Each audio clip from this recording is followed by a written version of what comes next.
સુરતના જાણીતા ઉદ્યોગપતિ વસંત ગજેરાએ મહાકુંભમાં જવાને સમયનો બગાડ ગણાવતા વિવાદ સર્જાયો છે। ત્યારે હવે TV9 સાથેની ખાસ વાતચીતમાં વસંત ગજેરાએ આ મુદ્દે સ્પષ્ટતા કરી છે।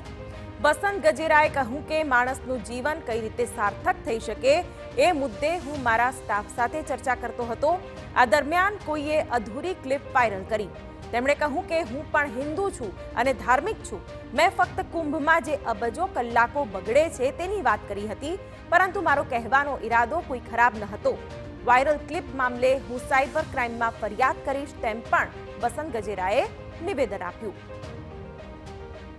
કરોડો લોકો આસ્થાનું ધામ છે, કરોડો લોકો ત્યાં કુંભ મેળામાં જાય છે, અબજો કલાકો બગડે છે।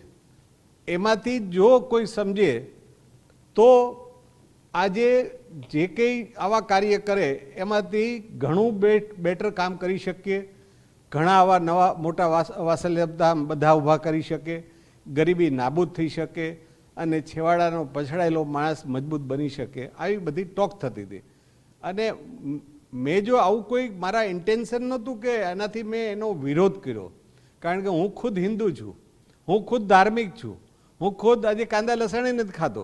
એટલે એવું નથી કે ત્યાં પ્રયાગરાજ જાવું, કુંભ મેળામાં ન જાવું, નહીં નાવું ને આ પાપ છે એ વાત નથી, પણ વેસ્ટ ઓફ ટાઈમ મેં એને કીધું, મારાથી વાત થયેલી, પણ એ હું એક્ઝામ્પલ આપતો હતો, નહીં કે હું મારે કોઈ મારું ઇન્ટેન્શન એ હતું।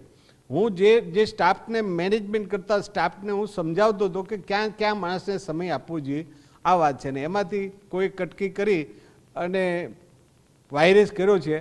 હું આજે જ મારી એપ્લિકેશન તૈયાર કરી છે, હું એને વિશે ફરિયાદ કરવા માગું છું।